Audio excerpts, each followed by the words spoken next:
Hello, everyone, and welcome to part 2 of Tom Thumb, General Tom Thumb, which is part of our history of the circus section of the podcast for I Can't Believe That Happened, your history podcast for kids and for curious adults. All right, so if you haven't listened to the first episode, you might want to just head on back and listen to part 1 of Tom Thumb. So we're going to get into part 2 in just a minute. I just want to remind you guys, brand new podcast. If you want to tell your friends, your family, any parenting groups you're in, or your history teacher about the podcast, that'd be super helpful. We are brand new, don't advertise. So that'd be just a really nice thing to do, is just share us with friends and family. Okay, so I'm going to get in really quickly because we left off right before Tom Thumb was going to get married. So it's like 1862 when P.T. Barnum engaged Mercy Lavinia Warren as an attraction for his American Museum, which you might remember is where Tom Thumb started. And I'm not going to get into a whole lot about Lavinia because I want to do a whole episode on her. She is amazing. If you want more information, you can also go to my book, which is available on Amazon, called The History of the Circus, Monica Michelle. I cover a lot of things in there that I probably won't get to cover here, and vice versa. Just there wasn't enough room in the book for it, but I will definitely do an episode on her. She is so fascinating. But when she started performing, she was only 21 and 32 inches tall.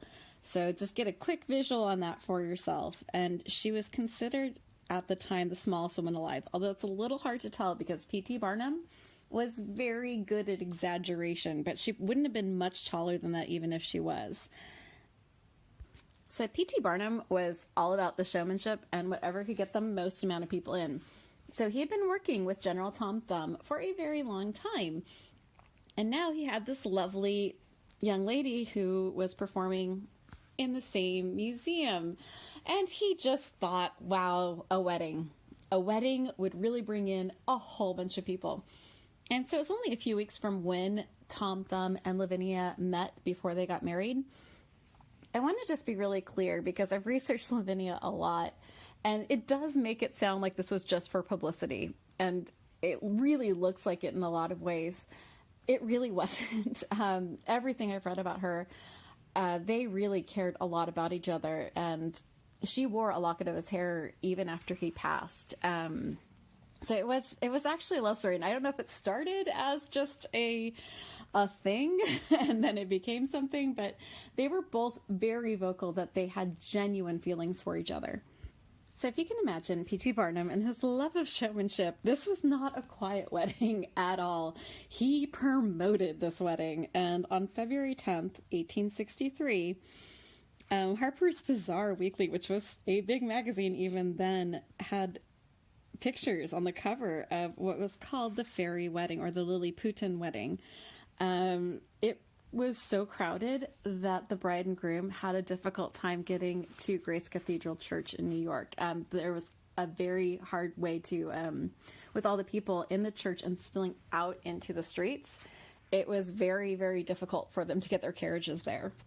So P.T. Barnum invited the absolute height of New York society, like the Vanderbilts and the Rothschilds, to this event. And it is said that Barnum actually charged a $75 entry fee. So that seems very Barnum. I can only find one source on that, but I would choose to believe it. I'd like a little bit more details before I state that as an absolute fact, but I think you could actually put a decent bet on P.T. Barnum charging an admission fee. So this wedding was actually called the event of the year, and it was covered by the New York Times and the Saturday Evening Post. I'm going to guess you still actually know what these publications are. They're not small little city papers. These are huge papers, and they were front page news, which is kind of shocking if you look at the time period and that it's right there with the Civil War, and this fairy wedding was actually the front page news. One part of this being the front page news was the wedding presents, which were listed in great detail, and I will tell you why. One of the things was a carriage from Queen Victoria, a miniature billiard table, Tiffany gems. I mean, like, it's a crazy list of presents that were given, and they were all put on display, and they were all greatly reported on. The couple were even invited to the White House by President Lincoln, who really wanted to meet them. And they, after their wedding and on their journeys, they got to meet with President Lincoln. So as you can imagine, their wedding did not mean that they stopped performing. And Stratton, General Tom Thumb, he was an incredible mimic, and his routine changed a bit from back when he was a single man. He was taught a whole bunch of impersonations, and he was very good at it, and people just considered him hilarious and a brilliant comedian. He would perform a series of comic scenes where he would be anything from like a student at Oxford to a Scottish Highlander to an American sailor. And the most popular thing of all, as you can imagine being called General Tom Thumb, was his impersonations of Emperor Napoleon. So even though these two were basically reality show stars of their day, and you have to keep in mind that at this time the Civil War was going on, and that was all that was in the news. And I don't know if you are old enough, or maybe you are old enough to understand, sometimes when things are dark, you need some light and some happy and something that's not so sad and scary. And that is something that these entertainers provided for the United States and for London as well, is they were a distraction from the war. They gave a little bit of lighthearted entertainment. They performed for a very long time. It was exhausting, their schedule of touring and performing. Eventually they did settle down, and they settled down in Warren's hometown in Massachusetts, and they built this huge mansion that was also very little. So everything was made specifically for them and for their size. So the chairs, the sofas, the shelving, which I appreciate. I am not a little person, but I am a very short person, as my very tall son loves to point out. I think I'm around 5'3" on a good day if I stretch, and I can definitely appreciate the idea of having shelving a little bit lower. So they did have a house completely created for their comforts and for their ability to be able to move through a house in their own happy little way. I don't think this house exists. I've been trying so hard to research and find pictures for you guys. Please go to show notes, by the way. I always link really fun things in the show notes, and also I link my sources, and I think that's a really great way to do things. By the way, all the information today is from the Saturday Evening Post, from Victoria Albert Museum in London, and also from the BBC News. So remember I told you that this was very much a planned courtship.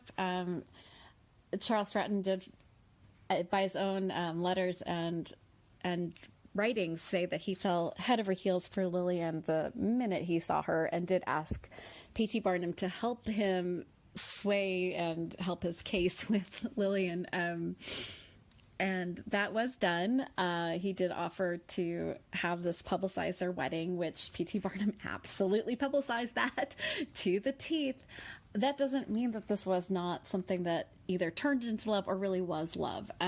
They were together for over 20 years, and from all accounts from both of their writings, it was a very loving and caring relationship that lasted until the end of Charles Stratton's life.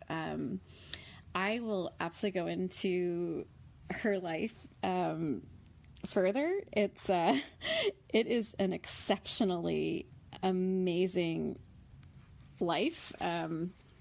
I just realized I said Lillian, and her name is Lavinia.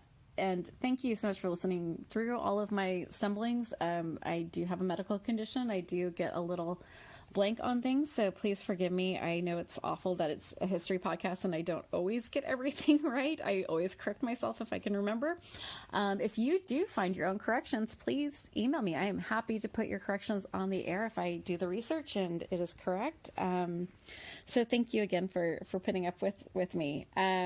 If you are looking for this information in a way that I am not talking to you, I do have the book out for kids called The History of the Circus by Monica Michelle. You can find that on Amazon. And please tune in next week. I think I will do Lavinia's episode next week. She's just too fun to research, and she had such an amazing life. And her life, even after Tom Thumb, was very full, very interesting, and very dramatic. So please tune in next week for that. Make sure you talk to friends and family, and send them on over to the podcast. I can't believe that happened. And until next week, have a wonderful week and take care.